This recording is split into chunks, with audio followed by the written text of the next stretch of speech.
Palliative centre मौत व जीज की कश्मकश में मुब्तला मरीजों के लिए मरकज़े राहत। आखिरी लम्हों में कुछ आराम का वक्त उनको दस्तयाब होगा। इस सेंटर से इस्तेफादा करें। एडिटर अवाम टीवी की डॉक्टर चैतन्य से तफसीली गुफ्तगू जरूर देखिए, एक एक लफ्ज को गौर से सुनिए और गरीब अवाम के फायदे के लिए इसको ज्यादा से ज्यादा लोगों तक पहुँचाए। मोहतरम नाज़रीन, अस्सलाम वालेकुम। मैं इस वक्त एक ऐसे सेंटर के पास ठहरा हुआ हूँ जिसके बारे में आपको बताना इंतहाई ज़रूरी है और बहुत ही अहम बात बताने जा रहा हूँ। और आपसे सबसे पहले दरख्वास्त करूँगा कि इस बात को जितना तेज़ी से फैला सकते फैलाइए, जितना शेयर कर सकते हैं कीजिए। और ये बात अगर जो सो हमारे गरीब घरानों तक पहुँचे तो बहुत अच्छी बात होगी, आपके लिए जो सो सवाब जारिया रहेगा। मैं इस वक्त जो सो एक पैलेटिव सेंटर के बारे में बाहर ठहरा हुआ हूँ। पैलेटिव सेंटर की तफसीलात मैं जो सभी यहाँ के हमारे डॉक्टर साहब के ज़रिए से आपको सुनाने लगाऊंगा। इस सेंटर की एक यहाँ पर एम्बुलेंस भी ठहरी हुई है, इसके ताल्लुक से भी मैं तफसीलात बताऊंगा आपको। आइए, मगर इससे पहले हम डॉक्टर साहब से बात करेंगे और यहाँ के वार्डों का जायज़ा लेंगे कि यहाँ पर कैसे वार्ड है और किस तरह के पेशेंटों को यहाँ पर जो सो ट्रीटमेंट दिया जाता है और ये ट्रीटमेंट के जो सो मामला क्या है, इसकी जो सो मुकम्मल तफसीलात हम डॉक्टर चैतन्य सर मेरे पीछे ही ठहरे हुए हैं, हम उनसे बात करके जो सो आपको तफसीलात फराहम करेंगे। मोहतरम नाज़रीन, मैं इस वक्त पैलेटिव सेंटर के अंदर ठहरा हूँ। मेरे साथ है डॉक्टर चैतन्य सर जो सेंटर के इंचार्ज है और हमारे जो सो डॉक्टर आबिद अंसारी साहब है और जो सो मलिंडा मैडम है जो यहाँ के स्टाफ नर्स है और बहुत ज़्यादा जिम्मेदारी इनके ऊपर ही आयद होती है। ये सेंटर है ऐसे लोग जिनके आगे पीछे कोई नहीं होता या जो सो अपने मर्ज़ के आखिरी मरहले में उनको यहाँ पर शरीक किया जाता है, पेशेंट को और उनके अटेंडर को यहाँ पर मुकम्मल इलाज के साथ साथ और जो खाना भी फराहम किया जाता है। इसकी तफसीलात क्या है हम जानेंगे डॉक्टर चैतन्य सर से। सर, ये सेंटर के बारे में आप थोड़ा तफसीलात हमारे व्यूअर्स के लिए बताएं। जी, ये जो पैलेटिव केयर सेंटर है अपने गवर्नमेंट जनरल हॉस्पिटल के अंदर ही है, पीछे की तरफ सखी बिल्डिंग के पास में। तो पैलेटिव केयर सेंटर का मेन मुद्दा ये है कि जो पेशेंट किसी भी तरह के ट्रीटमेंट या किसी भी तरह के इलाज के को सह नहीं सकता, वो वाले ट्रीटमेंट को उनके आखिरी स्टेज में यहाँ पे हम ट्रीटमेंट देते हैं। यानी उनको उनके आखिरी जो 2 या 3 पल है उसमें सहारा मान सकते हो आप। जो उनको कुछ पेन है तो पेन मेडिकेशन दिया जाएगा, या वॉमिटिंग है यानी या कुछ डायबिटिक का फोड़ा बन गया है पैर पे, वो ठीक नहीं हो रहा है तो उसका ड्रेसिंग किया जाएगा। और जो पैरालिसिस वाले पेशेंट है जो बिल्कुल बेड रिडन हो जाते हैं, उनको अपने लास्ट स्टेज में यहाँ पे फिजियोथेरेपी की सुविधा, जैसे अभी आप देखोगे तो अंदर फिजियोथेरेपी की क्या क्या फैसिलिटी है आप देख सकते हो। तो और कैंसर के जो पेशेंट्स है जिनका कीमोथेरेपी चल रहा है या रेडियोथेरेपी या सर्जरी चल रहा है, चलते चलते एक ऐसा टाइम आता है जहाँ पे पेशेंट किसी भी तरह का ट्रीटमेंट ले नहीं सकता है उसके साइड इफ़ेक्ट के कारण। तो उस स्टेज में यानी लास्ट स्टेज, कैंसर के लास्ट स्टेज में पैलेटिव केयर सेंटर जो तेलंगाना गवर्नमेंट की तरफ से बनाया गया है, ये तेलंगाना स्टेट में हर डिस्ट्रिक्ट में है। तो निज़ामाबाद के पैलेटिव केयर सेंटर का हेड मैं हूँ, हमारे साथ हमारा टीम है, यहाँ पे स्टाफ नर्स है, यहाँ पे फिजियोथेरेपिस्ट है और आयामा है।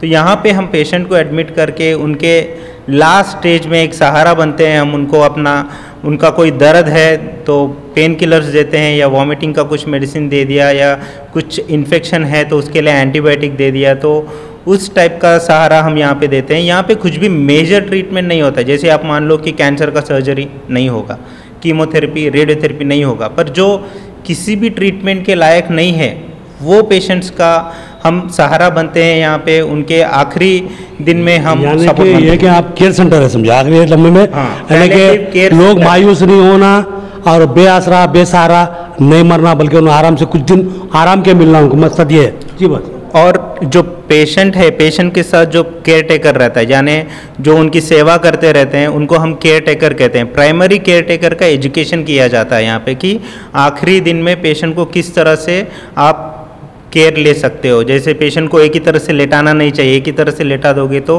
बेड सोर्स हो जाएंगे, यानी जहाँ जहाँ पे हड्डी के नुकीले चीज़ है वहाँ पर घाव बन सकता है। तो वो पेशेंट को हम कहते हैं कि हर 2 या 3 घंटे में करवट बदलते रहिएगा।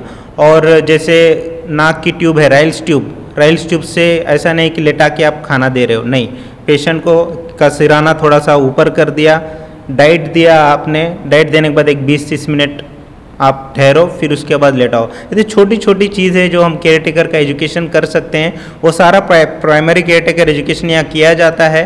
और जैसे पेशेंट के कुछ सेंटिमेंट्स रहते हैं कि थोड़े लोग चाहते हैं कि नहीं हम आखिरी दिन है, हम पेशेंट को घर पे रखना चाहते हैं, तो घर पे भी रख सकते हो आप। हमारा होम केयर टीम है, वो विजिट करके घर पे मेडिसिन भी देता है। तो ऐसा नहीं है कि पेशेंट को ज़बरदस्ती यहाँ पे रख रहे हैं, पेशेंट या फैमिली के हिसाब। डॉक्टर साहब का कहने का मतलब ये है कि जो जब आखिरी मरहले में कोई मरीज़ आ जाता है, तो बहुत से लोग ऐसे होते हैं, बहुत से मरीज़ ऐसे होते हैं जिनको देखने वाले कोई नहीं होते, तो वैसे मरीज़ों को यहाँ पर शरीक किया जा सकता है। लेकिन जिनके पास देखने वाले हैं, तैमारदार मौजूद हैं, या फिर जो सो उनको थोड़े बहुत जो सो यानी कि आखिरी मरहले में जब डॉक्टर मायूस आते हैं, घर को ले आओ भाई, घर में रख लो, आप कुछ नहीं होने वाला है, तो ऐसे लोग यहाँ के छोटा मोटा ट्रीटमेंट है, छोटे मोटे यानी कि कुछ ज़िंदगी में कुछ दिन इजाफा किया जा सकता है कोशिश करके। तो वो कोशिश यहाँ होती है केयर सेंटर में। यानी पैलिएटिव केयर सेंटर का मकसद ये है कि जो सो लोगों की ज़िंदगी में कुछ दिनों का इजाफा किया जाए, और इससे ज़्यादा और कुछ नहीं है। यहाँ पर कोई यानी कि फैसला कुन इलाज नहीं होता। जब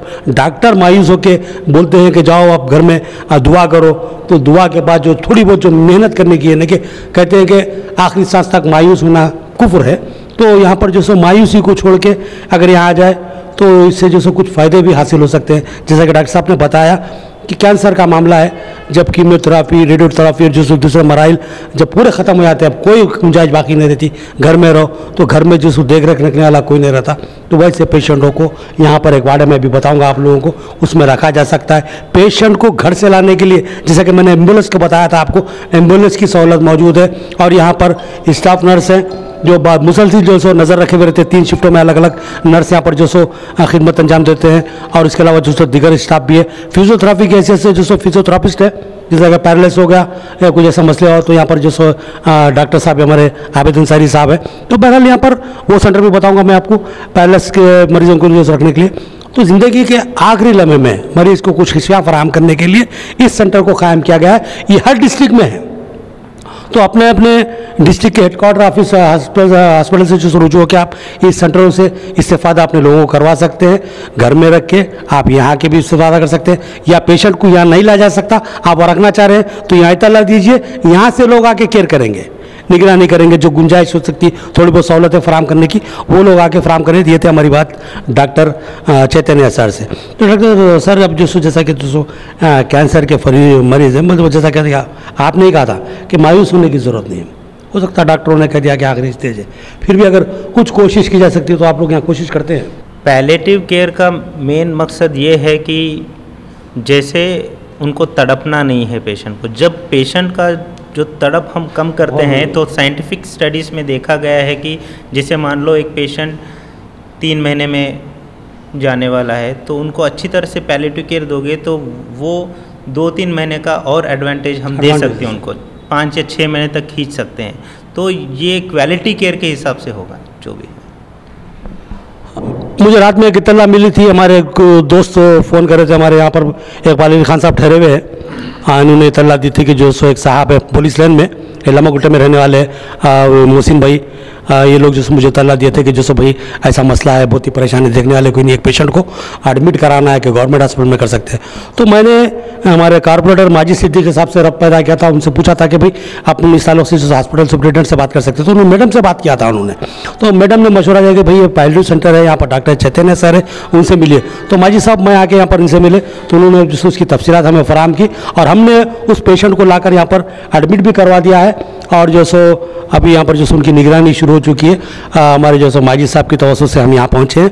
हम इसके लिए जो सो माजिद साहब का जो सो इज़ारे तशक्कुर भी करते हैं, और ख़ास तौर पे यहाँ के हॉस्पिटल की सुप्रिटेंडेंट मैडम है, हम उनसे भी इज़ारे तशक्कुर करते हैं। उन्होंने बहुत अच्छी चीज़ हमें बताई है।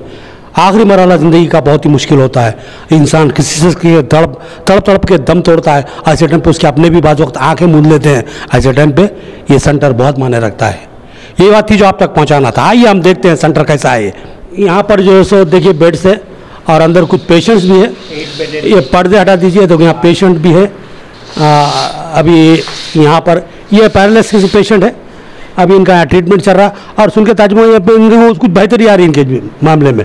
जब भी यहाँ पर बोले जैसे कि मायूसी के बाद लिखा जाता है, लेकिन यहाँ पर मायूसी की बात नहीं, इनमें कुछ जैसे बेहतरी आ रही है। और फिजियोथेरापी इनके हाथ पे चल रही है, डॉक्टर आबिद साहब के हाथ पे। और जिस पेशेंट की मैंने बात की थी वहाँ पर रशीद साहब वहाँ पर जो सो मौजूद हैं, उनका जो सो अभी एडमिशन हुआ है। यहाँ पर भी जो सो एक पेशेंट है जो दूसरे मुकाम से आकर यहाँ पर एडमिट हुए हैं, और उसी तरह उस तरफ भी जो सो आदिलाबाद से ताल्लुक़ रखने वाले पेशेंट हैं।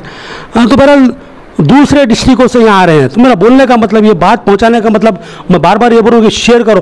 तो जब आदिलाबाद से दीगर मुकामात से यहाँ लोग आ रहे हैं, ये तो निज़ामाबाद का मामला है, तो निज़ामाबाद के लोग भी इससे रुजू हो सकते हैं, और हर डिस्ट्रिक्ट में ये सेंटर मौजूद है, तो वहाँ के लोग वहाँ पर इस्तेफादा कर सकते हैं। इससे इस्तेफादा कीजिए, ये बहुत फ़ायदे की चीज़ है। क्योंकि मैंने वो कहा ना, ये मायूसी के अलामात में कुछ हौसले, कुछ एतमाद मरीज़ को डिप्रेशन में जाने से बचाते हैं, उसको एक हौसला मिलता है डॉक्टरों की मोहब्बत बड़ी बात सुन के, और जो सो नर्स की तरफ से हौसला मिलने से, स्टाफ की तरफ से जो हौसला मिलने से उनको राहत मिलती है। और बात यहाँ पर है कि पेशेंटों के लिए खाने का इंतज़ाम है, यहाँ पर ये सेंटर की जानिब से खाने का इंतज़ाम है, और साथ में उनके जो एक अटेंडर रहेगा, अटेंडर के भी लिए खाने का इंतज़ाम यहाँ पर मौजूद है। और दीगर सहूलतें भी जो सो उसके ताल्लुक से बताया जा रहा है कि कुछ सहूलतें हमको फराहम नहीं हो रही है, लेकिन जो सो हमने सुप्रीटेंडेंट से बात किया तो उन्होंने कहा कि वो भी सहूलतें हम बिल्कुल फराहम करेंगे, उसके लिए जो सो बाद अब तक प्रोसेस जारी है और बहुत जल्दी वो सहूलतें भी मिलेंगी। तो बहरहाल ये था हमारा मेल वार्ड। आइए हम ज़रा आगे चलते हैं, आगे चल के जो सो और एक जो सो पैरलेस वार्ड देखते हैं। अभी डॉक्टर साहब हमारे एम रशीद साहब का जो सो चेकअप कर रहे हैं, देख रहे हैं। हमारे रशीद साहब के जो सो इस वक्त जो ये नरखरा है, उनको थायराइड कैंसर है। यहाँ पर जो सो मशीन लगा दी गई है, उनको सिर्फ लिक्विड ग़िज़ा देने का है। तो मैंने बात की थी लिक्विड ग़िज़ा के ताल्लुक से, तो बोले कि यहाँ पर सॉलिड ग़िज़ा आती है, लिक्विड ग़िज़ा के लिए हम जो सो खसूसी अप्रूवल लेंगे और लिक्विड ग़िज़ा फराहम करेंगे। ये तो ये बहुत खसूसियत है, बहुत ही अहम बात मुझे नज़र आई, और ये बात को मैं आप तक पहुँचाना बहुत ही ज़रूरी समझा।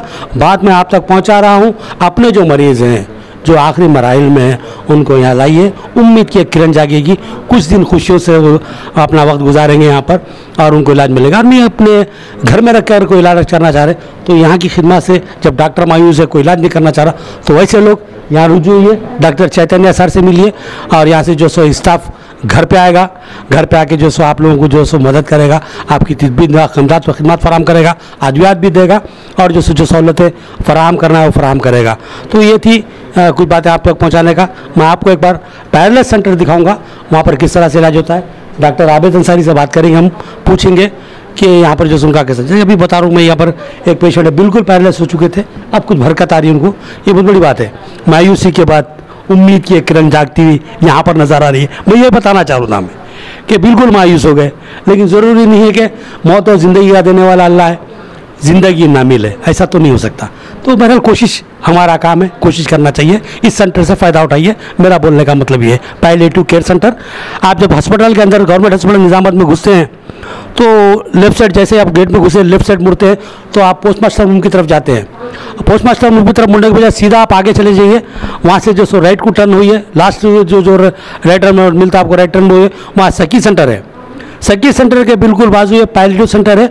आप फिर इधर से भी आ सकते हैं, पोस्टमार्टम रूम से आप जो सो पहले लेफ्ट को मुड़ जाइए, ये सेंटर आपको पहले पड़ेगा। तो बहरहाल ये सेंटर मैं बता दिया हूँ, बिल्कुल सरकारी दवाखाने के अगबी हिस्से में है ये, और जहाँ से जो सो मेडिकल कॉलेज की तालिबात सीढ़ियाँ उतर के जो रोड पे आती है, वो रोड से जो सो ये सेंटर पड़ता है। तो यहाँ पर आइए, इससे इस्तेफादा कीजिए। तो यहाँ पर ये भी बताना चाह रहा हूँ कि जो सो भाई हम आएंगे, हम रहेंगे, पेशेंट को देखिए, अटेंडर की बात करूँ जो साथ में रहता पेशेंट के, और इस जहन में आता मैं कहाँ से हूँ भाई, आके दवाखाने में कहाँ रहूँ, मेरे को बाहर सोना नहीं। यहाँ पर इस सेंटर की खुसूसियत ये पेशेंट का बेड है, ये पेशेंट के बिल्कुल बाजू में जो है सो जो अटेंडर का बेड है, यानी कि इनकी खिदमत के लिए जो भी तैमारदार रहेगा वो बेड पे सोएगा। उसी तरह वो बेड वालों के साथ दूसरे बाजू और बेड है, ये बेड वालों के साथ ये बेड है, ये बेड वालों के साथ वो बेड। ये बहुत अहम, बहुत अच्छी बात है, मेरे को बहुत अच्छा समझ में आया कि सेंटर के बारे में मेरे को नहीं मालूम था, लेकिन एक अच्छी बात मेरे मालूम भी, मैं आप तक पहुंचा देना चाह रहा हूँ, पहुंचा दिया हूँ। तो आइए हम ज़रा उस सेंटर की भी देखेंगे, फिजियोथेरेपी सेंटर को। उसका पैरालिसिस यानी जो फालिज के अटैक का शिकार हो जाते हैं, जिनका जिस्म फालिज में मफलूज हो जाता है, या और दूसरे भी जो सो मामले अलग अलग शाक हो जाता है, कोई आदमी जो सो बिल्कुल पैरालिसिस हो जाता है, उनके लिए जो सो एक खुसूसी वार्ड है यहाँ पर। और पेशेंट को जो सो एक्सरसाइज कराने के लिए भी बहुत सी चीज़ें यहाँ पर मौजूद है। इस पूरे सेंटर के, ये पैलिएटिव सेंटर जो है उसके सेंटर के इंचार्ज है डॉक्टर चैतन्य सर, लेकिन यहाँ के जो फिजियोथेरापिस्ट थे हमारे डॉक्टर आबिद अंसारी साहब है। यहाँ पर जो सो जो ये जो व्हीलचेयर है, डॉक्टर साहब इसका काम क्या है, कैसे अंदाज में काम करता है? अस्सलाम वालेकुम, गुड आफ्टरनून। ये व्हीलचेयर है, ये क्वाड्रिसेप चेयर बोलते हैं, जो पैरों में कमज़ोरी जिसको हो जाती है पैरालिसिस के बाद, पैरों में बिल्कुल ताकत नहीं रहती, तो ये इसमें वेट लगा के पैरों से एक्सरसाइज करते, सामने उठाने का और पैर को पीछे करने का है। तो क्वाड्रिसेप स्ट्रेंथनिंग एक्सरसाइज बोलते हैं, इससे ही होती, और हैमस्ट्रिंग स्ट्रेंथनिंग एक्सरसाइज बोलते हैं, इससे ही होती। ये पैरों में ताकत आने के लिए काम में आता है। अच्छा जी, तो इस पर बैठ के जो इसको आगे पीछे बस बस बस बस बस वैसे मैं देखता हूँ इसको, बैठ के देखेंगे इसे। आपके हाइट के हिसाब से एडजस्ट करना पड़ेगा थोड़ा। अच्छा, नहीं ठीक है, ऐसा देखेंगे थोड़ा थोड़ा आइडिया। नीचे से अच्छा, ऐसा यूँ उठाना। अरे वेट वहाँ लगाए थे आप? ये ऊपर के मसल्स में ताकत आता है। अच्छा, और अंदर की तरफ ढक लेंगे तो नीचे की तरफ ताकत आता है। पैरालिसिस का मतलब ये है कि आपके रगों का जाम हो जाना, और जब रग जाम हो जाती है, इंसान के जिस्म के जो नसें रग जाम हो जाती है, तो आदमी का चलना फिरना मुश्किल होता है, हाथ पैर की हरकत बन जाती है। तो यहाँ पर हरकत को खोलने के लिए ये एक्सरसाइज है। बहरहाल बहुत अच्छी चीज़ है। और यहाँ पर और कुछ रखे हुए ये एक चीज़ है, ये शोल्डर व्हील है। अच्छा जी, जिसका हाथ नहीं उठ रहा उनको शोल्डर, अच्छा, वो उसकी एक्सरसाइज कराते हैं। अच्छा, ये बेहतरीन, हाथ में मूवमेंट आने के लिए उल्टा और सीधा दोनों तरफ तरीके से इस्तेमाल कर सकते हैं उसको। यहाँ तो क्यूर होना ही होना है इंशाल्लाह पेशेंट। और ये क्या है डॉक्टर साहब? ये फुट ड्रॉप स्टैंड बोलते हैं, जैसा कि पैर के नीचे रख के उस पंजे को नीचे ऊपर करने के लिए। जी, हर पैलिएटिव सेंटर में ये सहूलत मौजूद है? बिल्कुल है, बिल्कुल है ना, ये जो सो ये सेंटर जहाँ भी रहेगा जो सो हर डिस्ट्रिक्ट में। जी, और ये क्या है डॉक्टर साहब? ये फिंगर लैडर बोलते हैं। मैं तो बच्चों के खेलने के खिलौने समझा मैं। जी जी जी, हाँ। इससे बस जिसको हाथ में रिस्ट अच्छा, में जिसके मूवमेंट हाथ काम नहीं करते, उंगलियां काम नहीं कर रहे, उसके लिए मूवमेंट। अच्छा, मूवमेंट लाने के लिए, मूवमेंट लाने के लिए जो नंबर है कहीं आप जा रखना है वहाँ रखना। जी जी जी। अच्छा अच्छा, एक खिलौना टाइप में है, खिलौना खिलौना हाथ में फायदा होता। और ये तो स्ट्रेंथनिंग है। अच्छा, मौत का इसका जी, होने का, हवा फूकने का। जी हो। और कुछ ऐसा कुछ वहाँ पर जो ये पैरेलल बार बोलते हैं इसको। अब जैसा कि इसमें पेशेंट को चलाने के लिए, जिसको चलने नहीं आ रहा, बैलेंस नहीं आ रहा, तो इसकी मदद लेके अच्छा बस इसको चलने के लिए। अच्छा, जिसको बिल्कुल चलने नहीं आ रहा, चलने फिरने से माजूर है, तो यहाँ एक्सरसाइज को 2 सेट सपोर्ट लेके जो सो चलने की जो सो उसको कोशिश कराई जाती है। आहिस्ता आहिस्ता जो सो सवाल ही नहीं है, तो आदमी क्यूर होना ही है। तो बहरहाल, और साथ साथ मेडिसिन भी दे रहे हैं आप। बहरहाल ये तो सही है, तो इसका खैर छोड़ दीजिए। अब यहाँ पर भी देखिए आप, ये पेशेंट का बेड और यहाँ पर जो सो उसके अटेंडर का बेड है। बहुत अच्छा सेंटर है, मुझे बहुत पसंद आया। और जो सो इसके लिए जो सो मैं हुकूमत को भी, और जो सो यहाँ के जो सो तुम्हारे हॉस्पिटल के जो सुप्रिटेंडेंट है उनको भी, और ख़ास तौर पे जो सो डॉक्टर चैतन्य सर को, और हमारे डॉक्टर आबिद अंसारी साहब को, और हमारे मलिंदा मैडम जो हमारे साथ यहाँ ठहरे हुए, इन सबको जो सो मुबारकबाद देता हूँ कि आप लोग बहुत बड़ी खिदमत कर रहे हैं। मैं आपकी खिदमत को सलाम करता हूँ। यानी कि जो सो बिल्कुल मैं ये बोलूँगा कि ऐसे पेशेंट है कि बड़ा मैं बता नहीं सकता हूँ, आप आके देखिए एक बार। और ऐसे कोई पेशेंट आप लोगों की नज़र में है तो उनको इस सेंटर में भेजिए, और या फिर जो सो घर पे रख के इन लोगों की खिदमत से इस्तेफादा कीजिए कि जो सो ये लोग वहाँ पर आते हैं आपके पास, आके जो सो उनको जो ज़रूरी ट्रीटमेंट है या कुछ भी सहूलत फराहम करना है या उनको कुछ भी केयर करना है, तो जो सो आके जो सो उसको तकमील करते हैं। मैं फिर जो सो हमारे माजी सिद्दीकी साहब से इज़हार तशक्कुर करता हूँ कि जो सो उन्होंने हमको बहुत अच्छी चीज़ बता दी, और ये बात हम लोगों तक पहुंचा दिए। ये हमारी कुछ बातें थी जो आप तक पहुंचाना था, हमने ज़रूरी समझा, आप तक पहुंचा दिया। अब हमें इजाज़त दीजिए। अल्लाह हाफिज़।